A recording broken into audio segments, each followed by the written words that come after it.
Welcome to the Travel Not to Escape podcast. Welcome, navigators. In today's episode, it's going to be really special because I'm interviewing John Ho here as part of the Nomad Summit panel that we're going to be on this weekend. And ahead of time, I wanted to really get to know him, his business, and his mission in preparation. So today we're talking with, as I mentioned, John Ho, co-founder of Altco Living.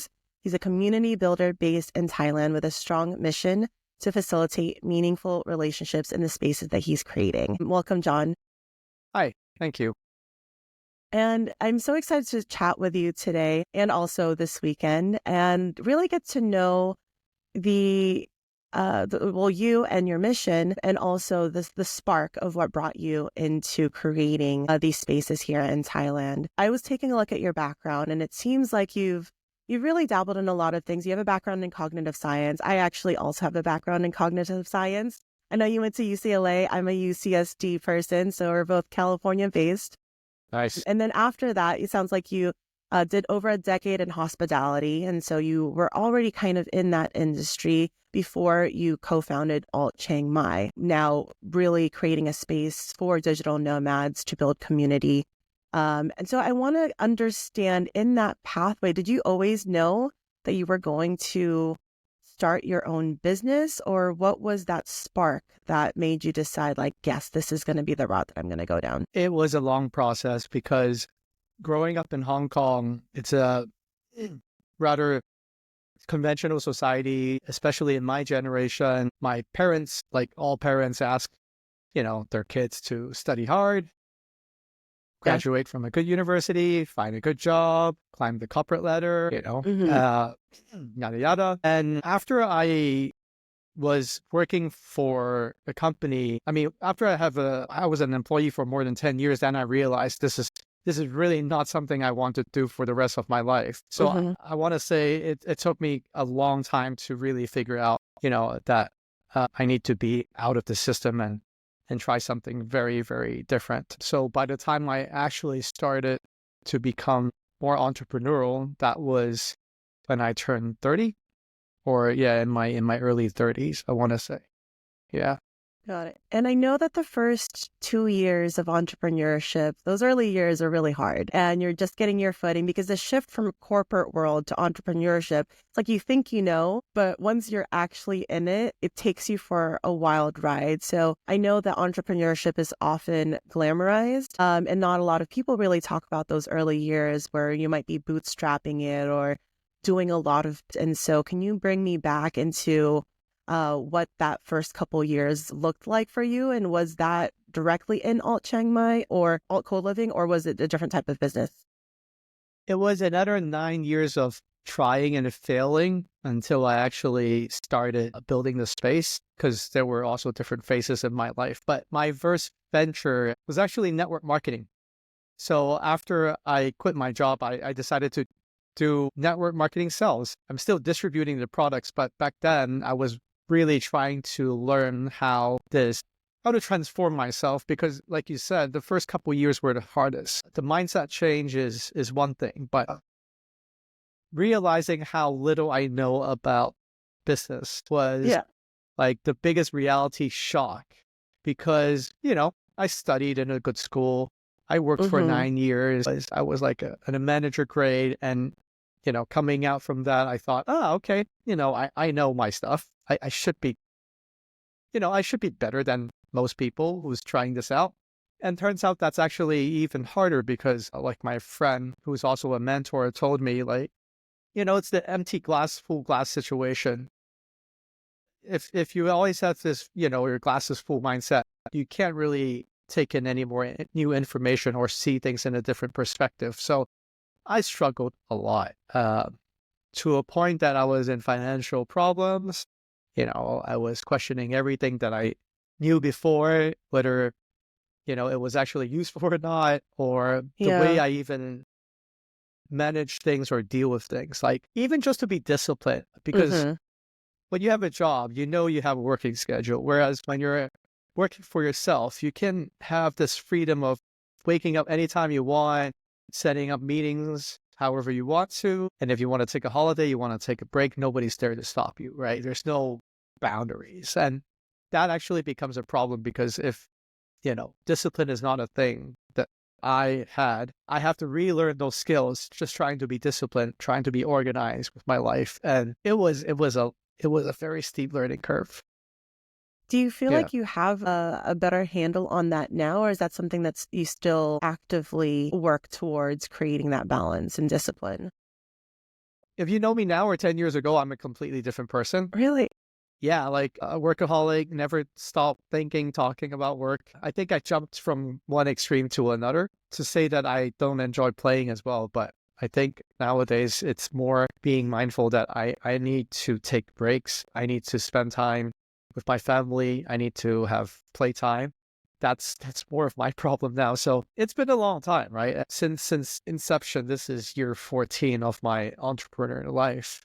And I've tried many, many different things as well. I also tried social media marketing. I tried content creation. I tried working in a startup company and trying to do business development. So yeah, all of those little bits of pieces actually built to this person that you're talking with right now, which is, I have to say, very different.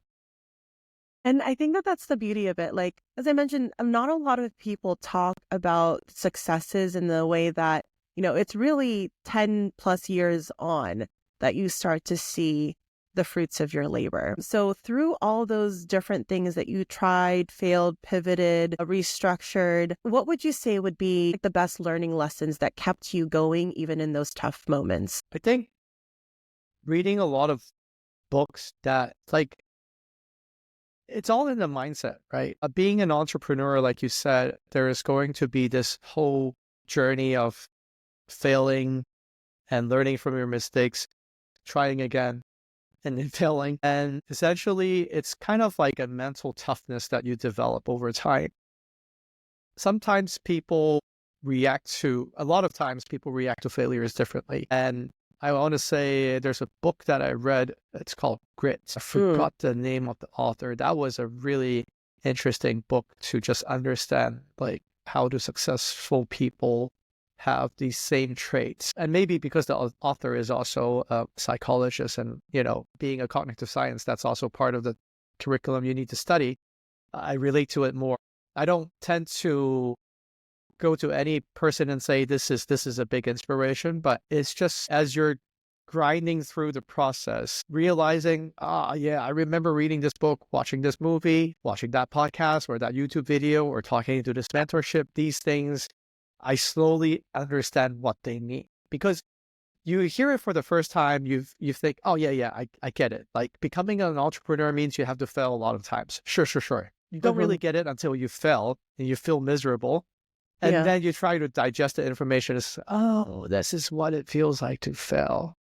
All right, what do I do from now? And the realization comes from experience. You can read as many books as you can, but if you don't experience it, I don't think one can really share about that topic, without being through it. Those 10 plus years of failure really means a lot to me.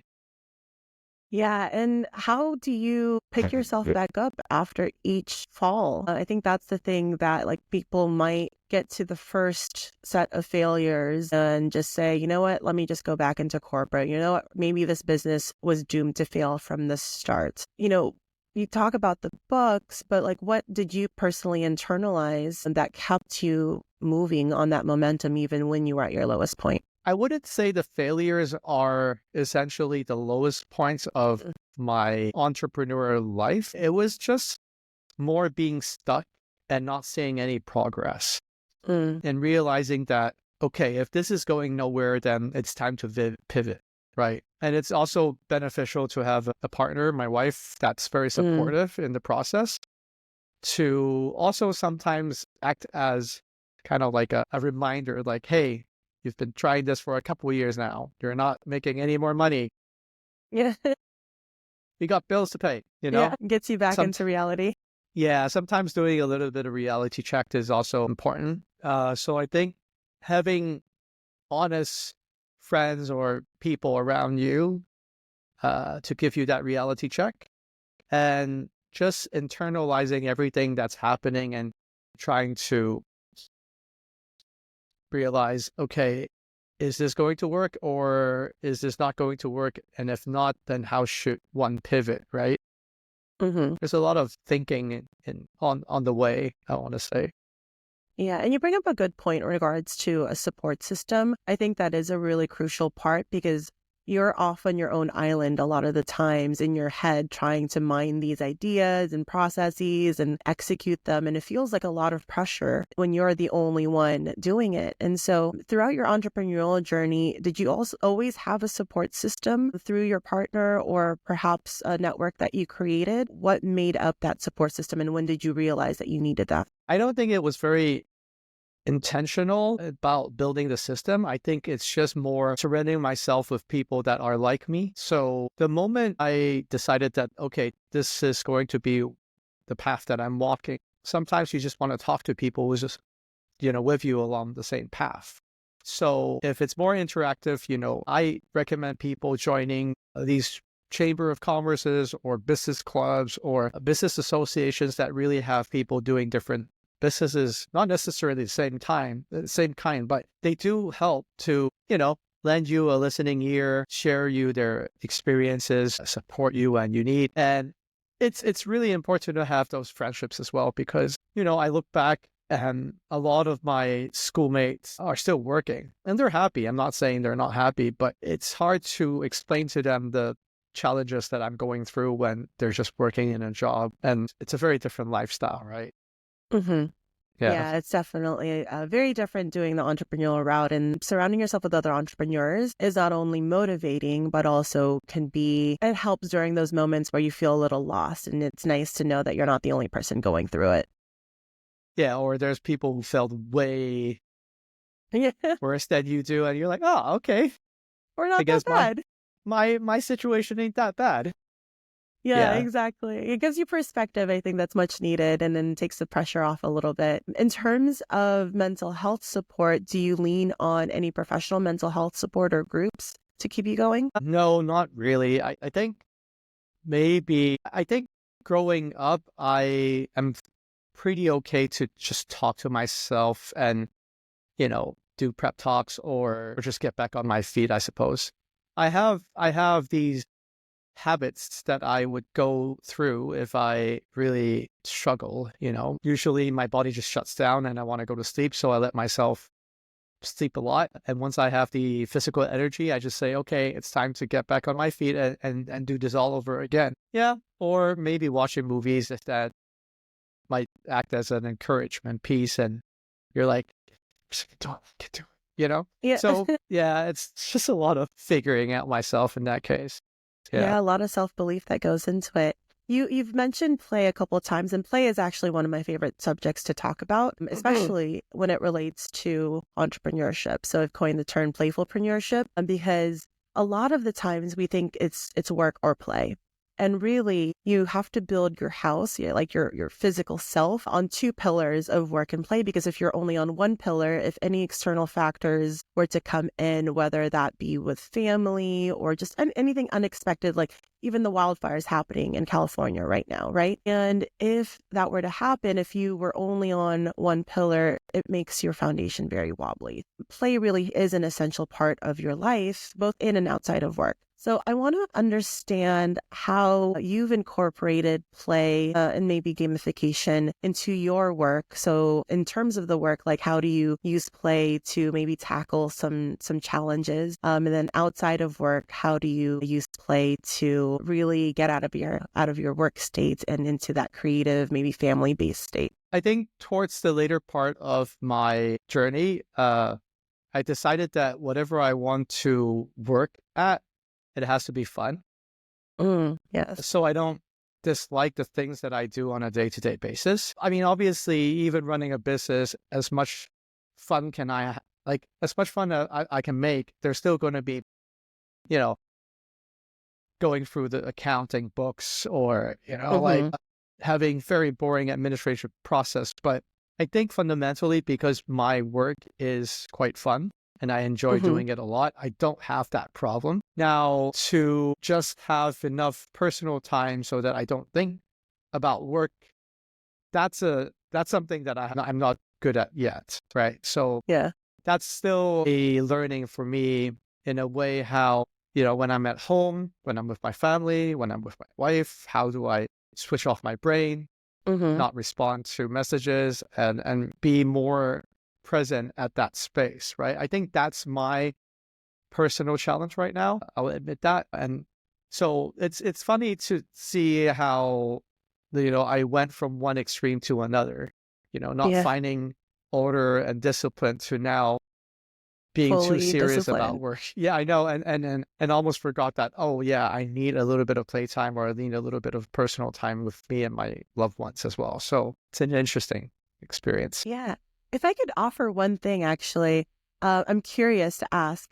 So there's this concept of play personalities. Dr. Stuart Brown, he wrote the book on play, founder of Institutes of Play, and he did thousands of play histories with people, understanding like how they personally played. And he summarized that into 8 different play personalities. I don't know if you've heard of that topic before, but by asking you a question, I'm curious what your play personality is and if it's part of your business or a personal life today. So when you were a child, if you can think back to your early years, not even entrepreneurship, let's go way back to childhood. What was the activity that you liked to do? So basketball, a lot of sports.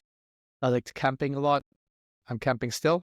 Play a fair amount of video games, but I don't think I'm addicted to it or anything. Yeah, usually just a lot of sports. And when you're playing the sports, is it because you like the physicality of it, of like moving your body? Or is it that competition or team building or? It's more the competitiveness. Like I really enjoy playing basketball because it's always with my good friends, and we have a certain role. And when you make a point, but it's teamwork or you win a game, that's really gratified, right? Like so, I enjoy that aspect. Yeah, playing, winning, or losing. Yeah. So Try that, to I win mean, that again. kind of ties into the playing the video games as well. Yeah, but I don't recall myself playing a lot of video games and being super happy about it. I think the happiest moments I have is more, going outside, playing with my friends. Sometimes we go shoot BB guns, Mm. like paintball Like a or true something like that. boy child. Yeah, pretty much. Yeah. And you mentioned camping as well. Was it the exploring and being outdoors piece? Because camping seems to be more of a solo, or was that also with people? I was in Boy Scouts when I was younger, so when I camped, it was usually with like people my age and with a scout leader. It's like that. Okay. So just from those questions, I'm able to see a bit of a pattern that makes me think. So one of the play personalities is competitor. And one of the other ones is kinesthete. So people that like to do things that, where you're moving your body. So I asked the differentiating question between the two because it seems more like you like the competition aspect of the games. And then the other one was the explorer personality. So exploring not just physically outdoors, but mentally, emotionally. And that seems to tie into some of the things that you also mentioned as well. So if I were to boil it down into 2 play personalities, yes. If I were to psychoanalyze you, I know you're the cognitive science background as well. So if I were to psychoanalyze you based on your play personalities, it would be competitor and explorer, which is really good information to know when you are trying to bring play back into your life, especially balancing it with entrepreneurship. It's what aspects of exploration and competition can you bring into both your work life and your personal life? Because those 2 things seem to light you up. Exploration is a fun one because like the co-living co-working space that I'm operating right now, it's more like a different model than the traditional hotels or guest houses or hostels, right? And so there's a lot of things that we're trying that we don't know whether it works or not because it's not the traditional operation model. So I like to try things. Like sometimes it sticks, sometimes it doesn't, right? So for example, we have ice bath events, and now it's becoming more and more popular for people to do, like ice bath and sauna. But 3 years ago, it was, at least in Chiang Mai, it wasn't like a mainstream thing. But, through that, what I realize is for a lot of the residents, it's actually a team building activity because, you have people who have tried it and who will go for it first. Whereas there's also other people living in the same space looking at them and say, wow, this is interesting. I wonder if I can give it a go. Or the ones would actually convince or peer pressure the other residents to try it. So, over time, the ice bath event became something that is really signature for Alt. And, even though people didn't like it, at least they would be, keen to try it at least once. And with collective supportness, it turned out to be a really good event to have. So yeah, I think being an entrepreneur means also trying new ideas and seeing what works and what doesn't. That is a little bit of freedom I have as my own, boss. And the competitor piece is, I don't know, I always don't see competition as a zero-sum game. As in, like, we have other co-living spaces, co-working spaces in town. And yes, we're competitors, but we're also friendly competitors. So the philosophy I use is usually just work together, have different, better products and see, how we can help each other. Because ultimately, at least in Chiang Mai, right, I feel like there's more demand than the supply we have right now. And even if we have 5-10 more co-living spaces, I think we're still going to be pretty well, pretty okay. So I like to see competition as a means to just be better. I like that idea of your perspective on competition. And you did mention that there are a number of co-livings here in Chiang Mai. What do you think is your differentiating factor? So for Alt, we spend a lot of resource at the very beginning when we identify a location, and we really want to make it into a, design and built for digital nomads, remote workers kind of space. Well, we definitely have a premium price, but I want to believe we also are offering a higher quality of a product. So when people come in, they know this is a place where, okay, this is serious. I'm coming here because I need to get work done. But at the same time, I have people who are like me who needs to work or operate their business in a remote location. And so it's very clear the moment you step into the space that you know what the, environment is about. And that was intentional, right? So Chiang Mai being a slow living city, being a very chill place, I always thought, not that it's not good, but there's little need for me to have another chill space for people. But where there's part of the audience that really wants to be very productive, even when they're in Chiang Mai, if they have to be in crunch time. So that was the intention when we started building Alt. Yeah. Yeah. And I will admit that I took a little bit of a visit on, I think it was Sunday. I wanted to pop in. So I went with some friends who are staying there right now just to take a tour around and get my own perspective on the space. And what you mentioned about making sure that people know that the working facilities are there. Like I do love that, because right when you walk in, I had like people co-working at the tables to the right. And then I go in and I look up and there's like the clear glass of people like on a Sunday being really productive too, right? So that was really nice to see, with people actually getting work done in community, and then going into like that kitchen, the back area, and like seeing that there's like the open space that you've created for your meetups, and that you have a wall as well of all of the current people that are living there and the past people that are living there. So I really like the aspects. It seems very intentional, the way that you've built it. Yeah. And again, because it's a living and a working space in very close proximity, we really want to make sure that people feel this is an environment they feel very comfortable spending most of their time when they're in Chiang Mai. We also want to differentiate ourselves with a hotel per se, right? So privacy is not something that we prioritize. I mean, you have your own room and your bathroom and all that, but other than that, we really want to encourage people to come out and interact with other people that are either working or living there. So, we find opportunities to design and have the who's board, for example, or these common areas where people would really come together and interact. Yeah, I think that's a great part. I've been in a lot of co-livings myself, and it's really great to see when there's intention put behind it, and it's not just a hotel that's been converted or hostel that's been converted with like co-live co-work slapped on the title. Yeah. Because there are a lot of that. Yeah.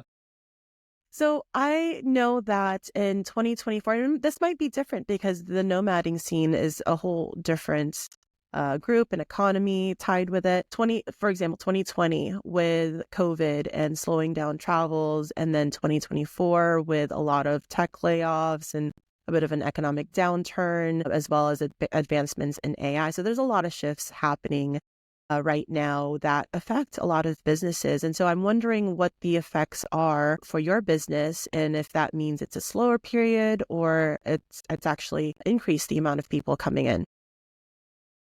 It's hard to tell for us because we opened the second location, Altping River, just 6 months ago, and this is our first peak season. So from 27 rooms to now we have almost 60 rooms in combination for both of the properties. I think what will be the test is to see when we hit smoky season or rainy season, how good we are with the occupancy, right? I want to believe that there's still a lot of demand in the world. And also, geographically speaking, being in Thailand, being in Asia, we're also attracting a lot of Americans or Europeans that really want to find a place that is more affordable or politically more stable, I guess. You know, Chiang Mai or Asia seems to be this region where a lot of foreigners are still, or Westerners are still, find this place very attractive. So we don't see a slowdown in terms of traffic. Obviously, there's the DTV, right? The Destination Thailand Visa, which is a digital nomad visa of one kind. And so now you're not limited to only staying here for 30 days, depending on the visa you have, right? So a lot of the residents, a lot of the digital nomads I know, they easily applied and got accepted to have the DTV visa, and they can stay as long as 6 months in one go. And that's great for operations like us because we really want people to stay longer in Thailand. So I'm positive. Yeah, you're in a good location, and sounds like a good business model for some of the changes that are going on around the world. And you're right. A lot of people I feel like are wanting to try out this more digital nomad lifestyle to, either change from corporate into something a little bit more entrepreneurial, or, as you mentioned, change because of stability factors in their home country.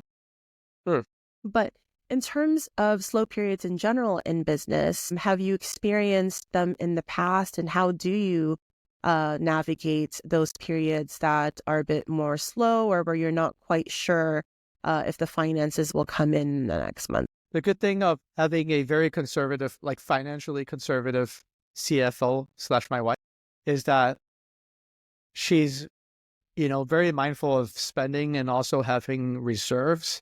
Like having cash reserves for any business, I think it's something you must do in case of rainy days.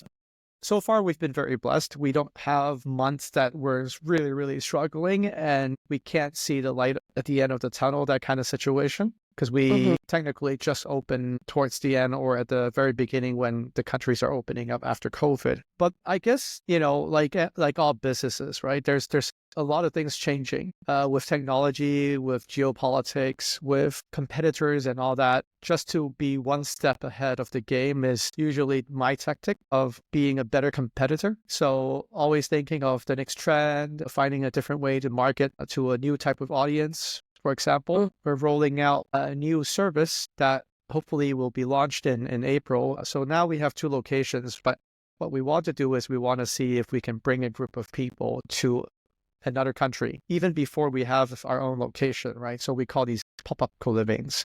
And so maybe this is another way to kind of leverage or diversify our revenue. That makes a lot of sense. Yeah, I've seen pop-up co-livings happen in a couple of cities here in Asia, actually. There was one in Fukuoka, and there was one in Busan, I think, recently with a different group. And so I have heard a lot of people that are just stepping into the nomad world, especially where they want to come in with a group. I also think that there's a hole that's been left with remote year and the Selena offices, I don't know what you want to say, restructuring or going bankrupt. So have you felt any impacts or increased interest, or are you navigating your business differently with some of the lessons that company has had to face? Remote year is an interesting one because they were acquired by Selena and subsequently they have to also close down. But I don't know if it's because of the fundamental business of remote year, or is it just because it's being bought by Selena? So it's hard to say. I do think there is a demand for that type of product, right? Building a group, having a schedule, like having an itinerary so that these remote workers or trying to be digital nomads could find it a little bit more safe to do their first trip or the first couple of trips, right? And I don't know, honestly, because this is also our first attempt. We're going to use Japan as a testing ground because we have some relationships with operators in Japan, and we already have a built-in community with Alt, so it's an easier sell if they like the brand experience. So maybe it could be something that we could develop further. But again, this is all experimental. I think the whole digital nomad economy is at the very infancy stage. There's a lot of business and services that is trying to cater for this type of people. And we'll see. I guess time will tell. Yeah, exactly. I think that you're very right. Because I'm in it, it seems like, oh, there's so many nomads and then so many things are established. But when you really peek behind the curtains, a lot of it is still being played around with and tinkered, and people are just really starting to create the companies and the services that cater to this particular group. So it's really interesting to really be a part of it and see the development of all these businesses in the nomad sphere, I would say.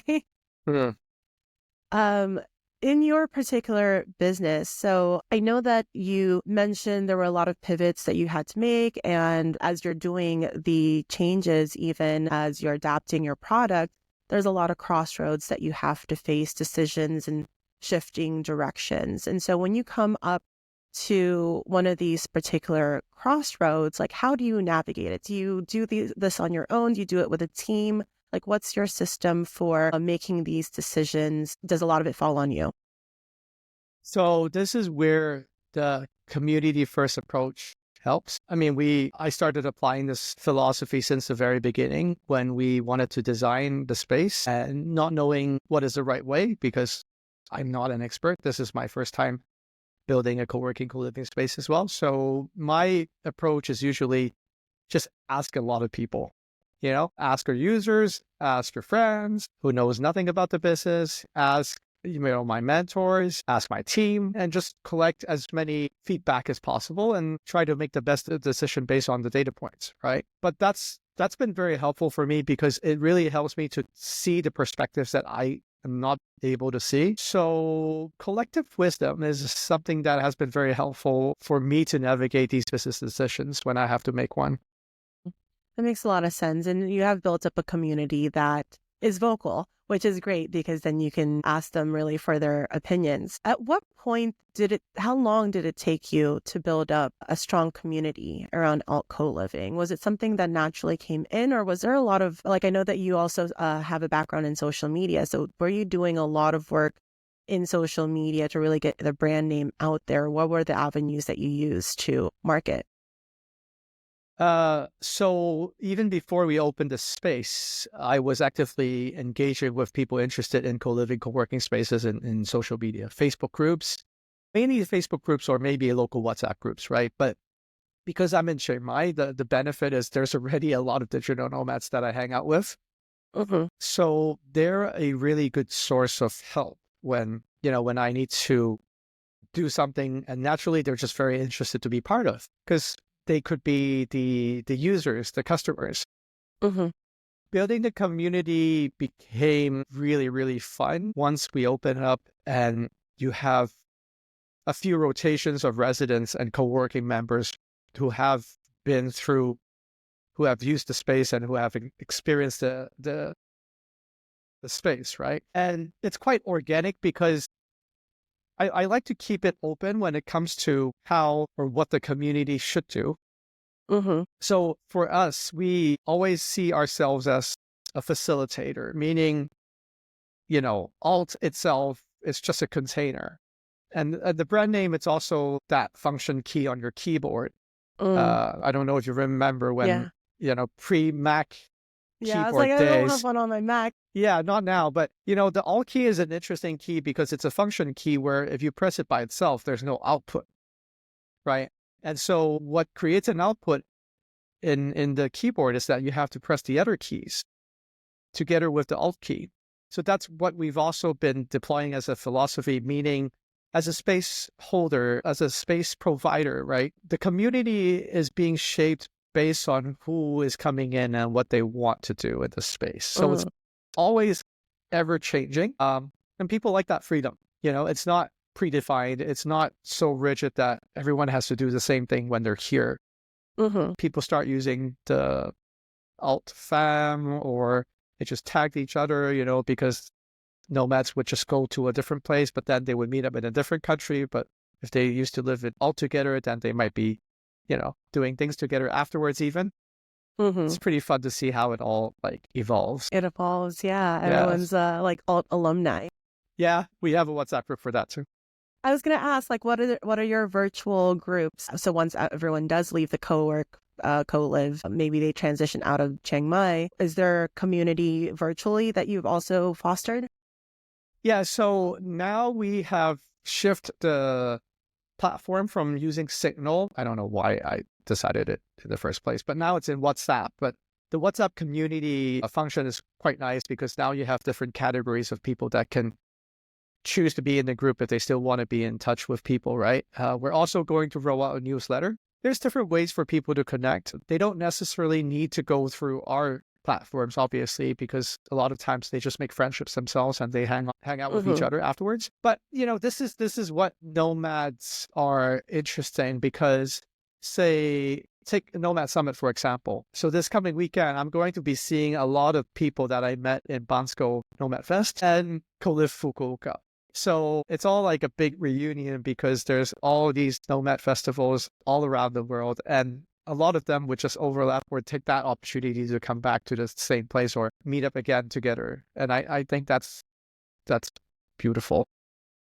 Yeah, that is what I noticed for Nomad Summit. So this will actually be my first nomad focused conference. And I already know someone that I met in Mexico, someone I met in Buenos Aires, someone I met in Manila, different parts of Thailand. Like, we're all kind of congregating in one city because, one, nomads have that flexibility. And two, I think community really is at the heart of making this lifestyle sustainable. So I think places like Alt creating and fostering that community in person and virtually is really integral to making sure that people are connected. And I think that is also your mission, is that meaningful connections. And it sounds like it's meaningful connections that go beyond the physical space. Yeah, and also Chiang Mai kind of being forgotten after COVID for some strange reason. And now there's a reason for people to come back to Chiang Mai and revisit. I really like the fact that we have another Nomad conference happening. Yeah, exactly. So that's exciting. Yeah, I think that there's also, well, personally, like I was in Mexico for a lot of COVID. So I know a lot of digital nomads were on that side of the world. And then I think we're all kind of hanging around Asia right now. So it's also interesting seeing the pattern. It's kind of like a migration pattern of nomads of sorts. Definitely. And with the nomad community, I think too, though, that there's a lot of this, and you even mentioned it, where it's really tempting to go the other end of really being disciplined, and we fall into this never not working, or we're never not traveling, to the point where we burn out. Burnout within the nomad community is pretty high because if you're traveling too fast, you're not meeting a lot of people, or you're working too often, then you start to lose sight of why it was that you even wanted the location and the time flexibility in the first place. So you touched on it a little bit, but have you felt points where you've burnt out of your business currently, or maybe your past businesses in this entrepreneur space? And what decisions or strategies have you made to break free from that pattern?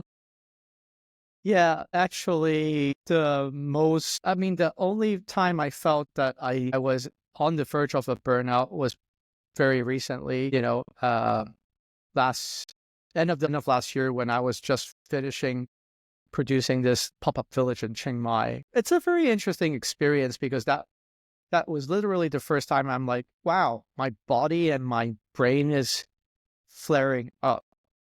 Like I could feel heat. Oh, wow. Yeah. And that taught me like something that I didn't know, where I always thought I have a lot of energy. I have a lot of capacity. I can do a lot because that's what people say. But even I have a limit, right? And when I was at the verge of, just breaking down, I think it took me more than a couple weeks to just realize, okay, how to avoid this from happening again, number one, just to see the signals and see how to cope with it. But at the same time, being very mindful of the consequences, because health, for example, is something that I don't think nomads talk enough about it, because most of nomads, I don't even know if I'm considered one by now, but they tend to be younger, right? They're in their 20s or mid 30s, and you have a lot of youth, but all of a sudden you have a mental breakdown, your body collapses for some weird reason and you don't realize it. And then you understand that you're only human, right? I think awareness is one thing that's very important, but also not to abuse the word burnout, because I also think this is a very sensitive thing that I'm about to say. But sometimes people would use burnout as a reason to stop pushing themselves. Obviously, everyone has a different capacity, right? But being an entrepreneur also means you have to know and push those limits.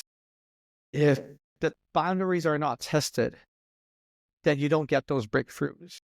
And it's harder to achieve the goals that you want to. So I guess to address the problem of burnout, yes, definitely be aware of it, but also be mindful not to use it as a way to not try harder. I don't know if that makes sense. It is. It's a fine balance between the two, and knowing exactly what your limits are before, you collapse.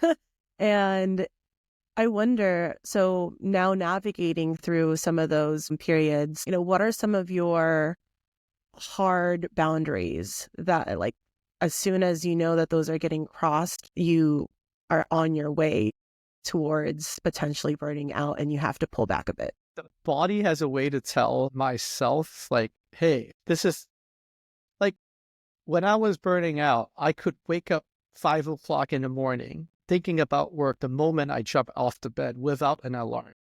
And that's not healthy, And so I think being aware of the signs of the body telling you, you're stretching yourself to a point that this doesn't seem to be a healthy lifestyle, that's a signal, right? So knowing the signals and knowing how to interpret them, I think it's important.